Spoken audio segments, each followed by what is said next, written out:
Hello student, इस video में हम पढ़ेंगे चैप्टर नंबर 2 जिसका नेम है अडैप्शन इन एनिमल। हम 1 चैप्टर लास्ट वीडियो में कंप्लीट कर चुके हैं। मेरे पास क्लास 4th की बुक है ईवीएस की और न्यू बिगनिंग की बुक है। आप पेज कवर जो है वो स्क्रीन पर देख सकते हैं। मास्टरमाइंड का कोर्स मैं आपको पढ़ा रही हूँ। इस चैप्टर में हम पढ़ेंगे the classification of animal of the base of place where they live. हम एनिमल्स के बारे में पढ़ेंगे कि कहाँ कहाँ जानवर रहते हैं। The need of animal to adjust to their habitat, और किस तरीके से जो है एनिमल की जो जगह है वो अलग अलग होती है और वो उन्हीं के अनुसार ढले हुए होते हैं। The different type of adaptation, अलग अलग तरीके के उनके जो घर होते हैं उनके बारे में पढ़ेंगे। And the need of protecting the natural habitat, और किस तरीके से जो एनिमल है वो नेचर से खुद को प्रोटेक्ट करते हैं, यानी कि जो नेचर है नेचर से खुद की सुरक्षा वो कैसे करते हैं और क्यों ज़रूरी है। तो चलिए चैप्टर को शुरू करते हैं बच्चों। Animal have inhabited the earth for million of years. They are found all over the world. Adaptation in animal is like a special skill that help them live and survive better in their homes. Those animal that are not able to adapt die out slowly. तो देखिए, जो animal होते हैं वो लाखों सालों से पृथ्वी पर रहते हुए आए हैं, धरती पर रहते हुए आए हैं। वे पूरी दुनिया में पाए जाते हैं। जो एनिमल्स हैं वो पूरी दुनिया में पाए जाते हैं। जानवरों में एक अनुकूलन एक विशेष कौशल की तरह है। जो जानवर हैं उनमें एक ऐसी स्किल है जो बहुत ही विशेष है, जो उन्हें अपने घरों में बेहतर तरीके से जीने और जीवित रहने में मदद करती है। यानी कि जिस तरीके से उनके पास एक ऐसी स्किल है जो उनको जीवित रहने में मदद करती है। जो जानवर अनुकूलन करने में सक्षम नहीं होते, यानी कि जो जानवर इन्वायरमेंट में नहीं ढल पाते हैं, अगर गर्मी के एनवायरनमेंट में वो नहीं ढल पाएंगे, या फिर सर्दी है, बहुत ज़्यादा सर्दी वाला पहाड़ी इलाका है, बर्फ़ वाला इलाका है, अगर वहाँ पर जो जानवर वहाँ के एनवायरनमेंट के हिसाब से नहीं ढल पाएंगे तो वो क्या होंगे, वो मर जाएंगे, वो धीरे धीरे मर जाते हैं। Similar to plants, animals have to also develop special structure to help them live and survive in their unique surrounding. और वैसे ही प्लांट्स भी ऐसे ही होते हैं। जो पौधे की तरह जानवरों ने भी अपने विशिष्ट परिवेश में रहने और जीवित रहने में मदद करने में विशेष संरचनाएं विकसित की। और ऐसे ही प्लांट्स होते हैं, जो प्लांट्स इन्वायरमेंट में डेवलप नहीं हो पाते हैं तो वो पौधे क्या होते हैं, वो मर जाते हैं। यहाँ पर देखिए, अलग अलग look at the picture carefully. आपको ध्यान से ये पिक्चर देखनी है और आइडेंटिफाई करना है कि ये write the names of place where they live. तो ये जो एनिमल्स हैं ये कहाँ कहाँ रहते हैं, तो इनके आपको जगह के नाम लिखने हैं कि जहाँ जहाँ ये एनिमल्स रहते हैं। पिक्चर ध्यान से देखनी है, एनिमल्स को देखना है और उन एनिमल्स के होम्स यहाँ पर लिखने हैं। Adapting to the particular environment is not 1 or 2 days process. It actually takes many hundred or even thousand of years. अब देखिए यहाँ पर किसी विशेष वातावरण के अनुकूलन ढलना 1 या 2 दिन की प्रक्रिया नहीं है। यानी कि अगर कोई एनिमल है वो बर्फ़ में रह रहा है तो वो ऐसा नहीं है कि वो 1-2 दिन ही बर्फ़ में रह पाए। भाई उसको जो है काफ़ी लंबे समय तक उसको, जब तक वो जिएगा, जब तक उसको जीवित रहना है, तो उसको वहाँ के वातावरण के अनुसार खुद को ढालना पड़ेगा, और नहीं ढाल पाएगा तो वो मर जाएगा। इसीलिए वहाँ के वातावरण के अनुसार उसको खुद को ढालना पड़ेगा। इसमें सैकड़ों या हजारों वर्ष भी लग जाते हैं। आइए जानें कि जीवित रहने के लिए जानवर किस प्रकार अलग अलग तरीके से खुद को अनुकूलित करते हैं। जैसे अडैप्शन इन द हैबिटेट, आवास के लिए अनुकूलन। The home of natural environment of the living being is called the habitat. There is a variety of habitats on the earth. Animal can therefore be grouped as terrestrial, aquatic, amphibians, aerial and arboreal on the basis of the habitats they live in. तो देखिए, किसी जीव का जो घर होता है, किसी एनिमल का जो घर होता है, या उसका कोई प्राकृतिक वातावरण उसका आवास कहलाता है। क्या कहलाता है? हैबिटेट कहलाता है। पृथ्वी पर कई तरीके के घर हैं एनिमल्स के जहाँ पर एनिमल रहते हैं। तो पृथ्वी पर कई ऐसी जगह हैं जहाँ पर एनिमल्स रहते हैं। इसीलिए जानवरों को उनके आवास के आधार पर स्थलीय, जलीय और उभयचर यानी कि terrestrial, aquatic, amphibians, एरियल्स and arboreal जैसे जो हैं आवास हैं, जगह हैं जानवरों के रहने की, वो अलग अलग वर्गीकरण अलग अलग बांट दी गई हैं। इसके बाद नेक्स्ट पेज पर आ जाइए। टेरेस्ट्राइल, अब हम बात करेंगे टेरेस्ट्राइल एनिमल के बारे में। Animal like dogs, cats, horse, lions etcetera which live on land are called terrestrial animal. They have legs to walk on, run on the ground. They have lungs to breathe. Some animal like snake do not have legs. They have plants or scales which help them to crawl. They have well developed nervous system and sense organ which enable them to sense change in their surrounding. अब देखिए जो terrestrial animal होते हैं, स्थलीय जानवर जो होते हैं जैसे कि कुत्ते, बिल्ली, घोड़े, शेर आदि जो जानवरों जो ज़मीन पर रहते हैं उन्हें क्या कहते हैं? जो ज़मीन पर रहते हैं उन्हें कहते हैं टेरेस्ट्राइल एनिमल। भूमि पर रहने वाले जानवरों को टेरेस्ट्राइल एनिमल्स कहा जाता है। उनके पास ज़मीन पर चलने के लिए, दौड़ने के लिए पैर होते हैं। इसके अलावा सांस लेने के लिए क्या होते हैं? लंग्स भी होते हैं, फेफड़े भी होते हैं। सांप जैसे कुछ जानवरों के पैर नहीं होते, वो ज़मीन पर तो रहता है लेकिन उनके पैर नहीं होते। उनके पास एक क्या होती है? प्लेट्स, स्केल्स होती हैं जो उन्हें रेंगने में, क्रॉल करने में मदद करती हैं। उनके पास अच्छी तरह से विकसित तंत्रिका तंत्र और इंद्रियां भी होती हैं, यानी नर्वस सिस्टम होता है जो उन्हें अपने आसपास के बदलावों को महसूस करने में एक्सपर्ट बनाती है, सक्षम बनाती है। इसके बाद देखिए एक्वाटिक एनिमल। एक्वाटिक एनिमल मतलब पानी में रहने वाले जानवर जो पानी में रहते हैं, इसीलिए पानी में रहने वाले जानवरों को क्या कहा जाता है? एक्वाटिक एनिमल कहा जाता है, जो पानी में रहते हैं। जैसे कि मछली, ऑक्टोपस, झींगा, व्हेल, घोंगे, कछुआ, केकड़े, ये सब क्या है? ये सब एक्वाटिक एनिमल है क्योंकि ये पानी में रहते हैं। उनके पास तैरने के लिए पंख या और भी ऐसे अंग होते हैं जिसकी सहायता से वो तैर पाते हैं। मछली और केकड़े गलफड़ों के माध्यम से किसकी वजह से वो सांस लेते हैं पानी में? गलफड़ों की वजह से वो पानी में घुली हवा में सांस लेते हैं जो पानी में घुली रहती है। व्हेल और डॉल्फिन में गलफड़े नहीं होते हैं। बच्चों ध्यान रखना, व्हेल और डॉल्फिन में गलफड़े नहीं होते हैं, इसीलिए उन्हें सांस लेने के लिए पानी की सतह पर आना पड़ता है। बत्तख और गीज़ जैसे जलीय पक्षियों के पैर जालीदार होते हैं। आपने देखा होगा जो बत्तख के जो पैर होते हैं वो जालीदार होते हैं, जो तैरते समय पानी को पीछे धकेलने में उनकी मदद करते हैं। कुछ जलीय जानवर की त्वचा के नीचे वसा की एक मोटी परत जमी होती है जिसे क्या कहते हैं? जिसको बर्बर कहा जाता है, जो उन्हें गर्म रखती है और उन्हें तैरने में मदद करती है। किसको तैरने में मदद करती है? गीज़ को और बत्तख को। इसके बाद देखिए थर्ड पर एम्फीबियंस, उभयचर। Animals that spend their life partly in water and partly on land are called amphibians. Frogs, toads, crocodile, salamanders, etc. are the amphibians. They breathe through their most skin when they are in water.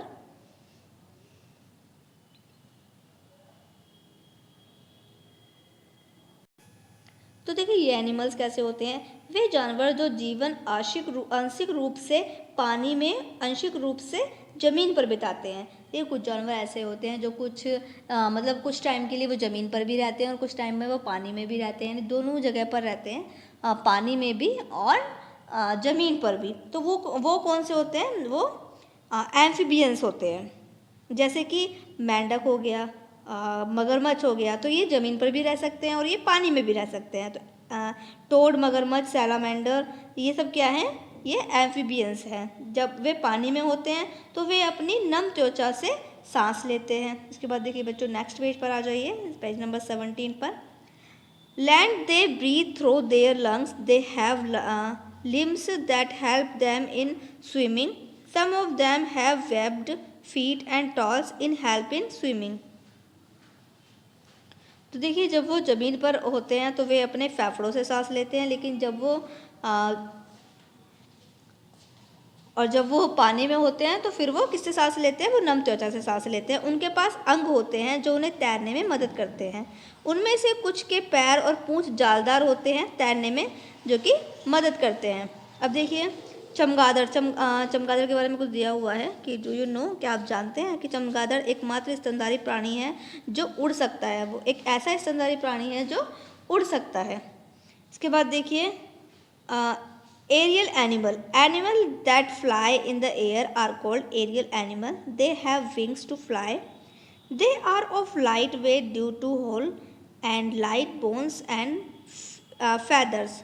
Feather keep them warm and help during flight.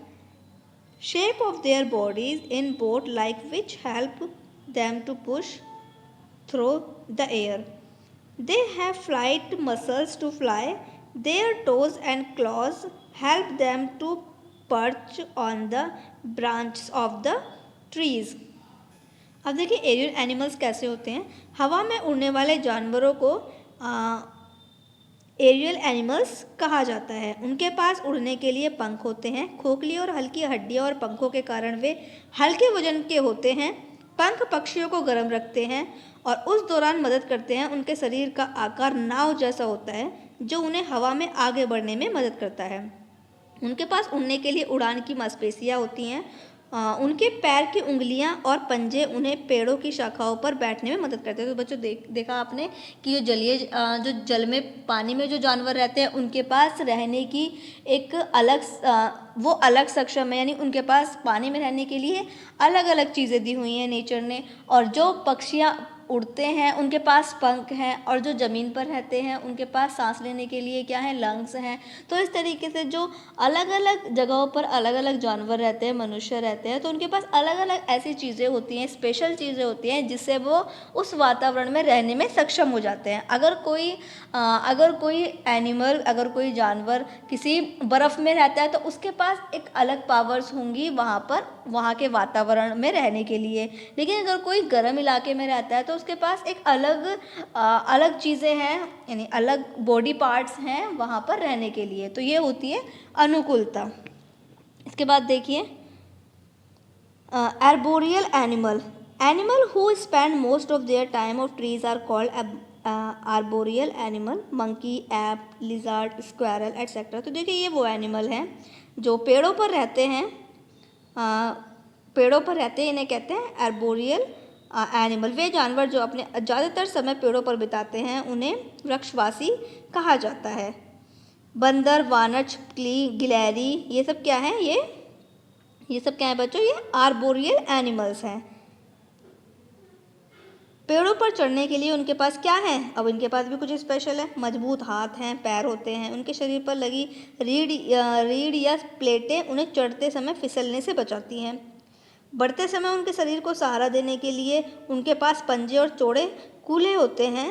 उनकी उंगलियां और अंगूठे इस तरीके के आकार के होते हैं कि वे शाखाओं को मजबूती से पकड़ सकें। बंदर शाखाओं को पकड़ने के लिए अपनी पूंछ का उपयोग करता है। जो बंदर होता है, हाँ, उसके पास ऐसी क्या चीज़ है जिससे वो पेड़ों की शाखाओं को आसानी से पकड़ लेता है, उसकी पूंछ होती है। और झूलने के लिए वो नीचे लटकते हैं। इसके बाद नेक्स्ट पेज पर आइए बच्चों, अडेप्शन फॉर फूड। अब देखिए अडेप्शन ऑफ फूड, यानी अब उनके खान पान के बारे में बात करेंगे। भोजन के लिए वो किस तरीके से अलग अलग भोजन खाते हैं, क्योंकि वो अलग अलग जगह पर रहते हैं। तो वो अलग अलग जानवर हैं, अलग अलग जगह पर रहते हैं। अब ऐसा तो नहीं है कि जो मगरमच्छ है वो पेड़ों पर रहने लग जाएगा, ऐसा तो नहीं है, क्योंकि वो अलग जगह पर रहता है। जो मंकी है वो अलग जगह पर रहता है, डॉग अलग जगह पर रहते हैं, एक सांप अलग जगह पर रहता है। तो अभी तो हम कर रहे थे उनकी जगहों की बात, लेकिन अब हम करेंगे उनके अलग अलग खाने की बात, कि किस तरीके से कोई जो अलग अलग एनिमल्स होते हैं वो किस तरीके से अपना अलग भोजन करते हैं, अलग खाना खाते हैं। तो देखिए जानवर पौधे और दूसरे जानवरों का मांस खाते हैं। जो जानवर होते हैं वे तो वो पौधे खाते हैं या फिर दूसरे जानवरों का मांस खाते हैं, तो आपको पता है। इसीलिए उन्होंने अपने खाने के हिसाब से खुद को ढाल लिया। उनके खाने के प्रकार के अनुसार उन्हें 4 मुख्य प्रकारों में वर्गीकृत किया जा सकता है, यानी कि 4 ऐसे पार्ट्स बनाए जा सकते हैं जिसमें अलग अलग कैटेगरी में एनिमल्स को रख सकते हैं, क्योंकि कोई प्लांट्स खाता है, कोई एनिमल्स को ही खाता है, तो ऐसे कोई दोनों चीज़ों को खाता है, तो ऐसे हम 4 पार्ट्स में डिवाइड किए हुए हैं। उनके खाने के प्रकारों के अनुसार उन्हें 4 मुख्य भागों में क्या किया है, पार्ट उनको वर्गीकृत कर दिया। जैसे शाकाहारी अलग होते हैं जो साग सब्जी खाते हैं, मांसाहारी अलग होते हैं जो मांस खाते हैं, सर्वाहारी अलग होते हैं जो दोनों चीज़ें खाते हैं, एक होते हैं परजीवी। अब इनके बारे में अब हम जानेंगे। जैसे कि होते हैं, अब हम पढ़ेंगे सबसे पहले हार्बीवोरस के बारे में, यानी शाकाहारी के बारे में, जो सिर्फ पेड़ पौधे खाते हैं, पेड़ पौधे फल सब्जी खाते हैं, तो उसे क्या कहते हैं, उन्हें शाकाहारी कहते हैं, हार्बीवोरस कहते हैं। जो जानवर पौधे घास और पत्ते खाते हैं उन्हें हार्बीवोरस कहते हैं। गाय, बकरी, भैंस, भेड़, जेब्रा, खरगोश आदि पौधे खाते हैं, इसीलिए वे शाकाहारी जानवर हैं। उनके पास पत्तियां और घास को काटने के लिए तीखे मजबूत वाले दांत हैं। भोजन की तलाश में लंबी दूर तक चलने के लिए उनके पास लंबे और मजबूत पैर भी होते हैं। ये अनुकूलन उनके अन्य जानवरों द्वारा पकड़े जाने और खाए जाने से बचने में भी मदद करते हैं। अब देखिए, अब हम बात करेंगे मांसाहारी के बारे में, कार्निवोरस के बारे में। कार्निवोरस मतलब मांस खाने वाले जानवर जो मांस खाते हैं, उन्हें मांसाहारी कहते हैं हिंदी में, और इंग्लिश में कार्निवोरस कहते हैं। तो ये वो जानवर हैं जो छोटे जानवरों का शिकार करके उनका मांस खाते हैं, उन्हें क्या कहते हैं, उन्हें कार्निवोरस जानवर कहते हैं, एनिमल्स कहते हैं। शेर, बाघ, लोमड़ी, गिद्ध, सियार आदि दूसरे जानवरों का मांस खाते हैं, इसीलिए वे मांसाहारी जानवर हैं। उन्हें कार्निवोरस मांसाहारी जानवर भी कहा जाता है। उनके पास मजबूत मांसपेशियां, अच्छी तरह से विकसित दांत और अपने शिकार को पकड़ने के लिए पंजे होते हैं। गिद्ध और चील जैसे मांसाहारी पक्षियों के पास अपने शिकार को पकड़ने के लिए उनके मांस को फोड़ने के लिए तेज चोंच और पंजे होते हैं। उन्हें मैला ढोने के रूप में जाना जाता है। इसके बाद देखिए सर्वाहारी यानी कि ओमनिवोरस, जो दोनों पेड़ पौधे यानी प्लांट्स भी खाते हैं और मांस भी खाते हैं। तो ये कौन से एनिमल्स हैं जो दोनों चीज़ें खाते हैं? वे जानवर जो पौधे और जानवर दोनों खाते हैं उन्हें ओमनिवोरस कहते हैं। जैसे भालू, कोए, चिलचट्टे आदि, ये क्या है, ये ओमनिवोरस हैं, वे पौधे और जानवर दोनों को खाते हैं। इसके बाद देखिए नेक्स्ट पेज पर बच्चों, पैरासाइट यानी परजीवी कहते हैं पैरासाइट्स। वे जानवर जो या तो सतह पर या अंदर रहते हैं, भोजन प्राप्त करने के लिए अन्य जानवरों के शरीर में प्रवेश करने के लिए परजीवी कहलाते हैं। तो ये वो हैं जो जानवरों के अंदर ही प्रवेश कर जाते हैं और फिर खाते हैं, तो वो क्या होते हैं, वो परजीवी कहलाते हैं। जैसे मच्छर, जोंक और कीड़े क्या हैं, जैसे कि मच्छर हो गया। मच्छर क्या करता है, मच्छर स्किन पर बैठकर अंदर से खून चूस लेता है, तो वो उसका खाना हो गया। तो ये सब क्या है, ये परजीवी हैं। उनके पास अपने मेज़बान से खून चूसने वाली नलियाँ होती हैं। अब देखिए अडैप्शन फॉर प्रोटेक्शन। अब हम इसमें पढ़ेंगे कि किस तरीके से बचाव किया जा सकता है। सुरक्षा के लिए अनुकूलन। हमने पढ़ा है कि जानवरों में विभिन्न विशेषताएं विकसित होती हैं जो उन्हें भोजन प्राप्त करने और अपने आवास में रहने में मदद करती हैं, अपने घरों में रहने में मदद करती हैं। आइए पढ़ते हैं कि जानवर अपने दुश्मनों से खुद को बचाने के लिए किस प्रकार से खुद की सहायता करते हैं। जैसे गिरगिट, जेब्रा, तोता, ध्रुवीय भालू आदि कुछ ऐसे जानवरों के शरीर का रंग अपने आसपास के वातावरण के साथ आसानी से घुल मिल जाता है। आपने देखा होगा जो गिरगिट है वो अपना रंग बदल लेता है, तो इस तरीके से वो खुद को अपने दुश्मनों से बचाता है। उदाहरण के लिए छड़ी कीड़े, पत्ती कीड़े और टिड्डे आमतौर पर आसपास के हरे रंग से मिलते जुलते होते हैं। बगीचे की छिपकली अपने आसपास के वातावरण के अनुसार अपना रंग बदल सकती है। शरीर का रंग बदलने की इस प्रक्रिया को क्या कहते हैं, छलावरण कहते हैं। इसके बाद देखिए व्हेल, हाथी और दरियाई घोड़े जैसे कुछ जानवरों के शरीर विशाल होते हैं जो उन्हें दुश्मनों से बचाते हैं। आपने देखा है कि व्हेल बहुत बड़ी होती है जो दुश्मनों से बचाती है। हाथी बहुत बड़ा होता है, तो बड़े आकार की वजह से दुश्मन उस पर हमला नहीं करता, तो इस वजह से वो बच जाते हैं। मछलियाँ, घरेलू मक्खियाँ और हिरण जैसे जानवर अपने दुश्मनों से बचने के लिए बहुत तेज़ी से भागते हैं। जो मक्खियाँ होती है, मछलियाँ होती हैं, अगर उन पर उन्हें पकड़ा जाए तो वो बहुत तेज़ी से वो जो है चली जाती हैं, तो इस तरीके से वो बच जाती है। उसके बाद देखिए नेक्स्ट पेज पर देखिए सम एनिमल, कुछ एनिमल मुख्य रूप से पक्षी जैसे फैल्कन एंड क्रेन इन जगहों पर प्रवास करते हैं। पेलिकन और क्रेन उन जगहों पर प्रवास करते हैं जहां पर उपयुक्त जलवायु और भरपूर भोजन होता है। ऐसे पक्षी जो प्रवास करते हैं उन्हें प्रवासी पक्षी कहा जाता है। जैसे ध्रुवीय क्षेत्र में आर्कटिक लोमड़ियों के बाल गर्मियों से भूरे रंग के होते हैं, लेकिन सर्दियों में सफ़ेद रंग के हो जाते हैं। उनका रंग उनके आसपास के वातावरण के साथ घुल मिल जाता है और उन्हें पहचानना मुश्किल हो जाता है। इस प्रकार वे अपने दुश्मनों से खुद को सुरक्षित रखते हैं। और बच्चों यहाँ पर हो गया ये चैप्टर कंप्लीट। अब इसके बाद हम करेंगे बुक वर्क। अब हम करेंगे इसका टिक द करेक्ट ऑप्शन दिए हुए हैं। फर्स्ट वाला देखिए, फर्स्ट वाले में आपको टिक करना है बी वाले पर, क्योंकि जो फिश है वो सांस लेती है गिल्स से। टू में आपको टिक करना है सी वाले पर, the natural home of animal is called, जो एनिमल्स का जो नेचुरल होम है उसे क्या कहते हैं, उसे हैबिटेट कहते हैं, आवास कहते हैं। 3 वाले में आपको टिक करना है बी पर, which is this arboreal animal कौन सा है, आर्बोरियल मतलब वृक्षवासी एनिमल कौन सा है, वो है मंकी, क्योंकि मंकी पेड़ों पर रहता है, वृक्ष पर रहता है। इसके बाद नेक्स्ट पेज पर आ जाइए। 4 में आपको टिक करना है ए वाले पे, क्योंकि टेरेस्ट्राइल एनिमल सांस लेते हैं लंग से। फिल इन द ब्लैंक्स में मैंने नंबर डाल दिए हैं, आप फिल कर लीजिएगा। ट्रू फॉल्स आप फिल कर लीजिएगा। मैचिंग में मैंने नंबर डाल दिया, आप फिल कर लीजिएगा। इसके बाद देखिए write an example for each of the following, हमें एग्जाम्पल लिखना है। Animal that live for the most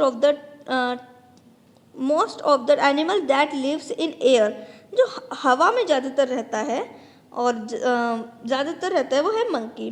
animal that live partly to water and partly, जो पानी में भी रहता है और ज़मीन पर भी रहता है, तो वो है crocodile. Terrestrial animal without legs, एक एनिमल का नाम बताना जो टेरेस्ट्राइल है, जो ज़मीन पर रहता है लेकिन उसके पैर नहीं हैं, तो वो है स्नेक। मैंने यहाँ पर फिल कर दिया। इसके बाद देखिए क्वेश्चंस के आंसर हम करेंगे। ओके, अब हम करेंगे इसके क्वेश्चन आंसर। देखिए क्वेश्चन आंसर मैंने नेक्स्ट पेज पर दिए हुए हैं, आप यहाँ से नोट कर लीजिएगा। फर्स्ट वाले में पूछा गया है अनुकूलन से आप क्या समझते हैं, जानवरों को और प्रकृति परिवेश के अनुसार कैसे वर्गीकृत किया जा सकता है।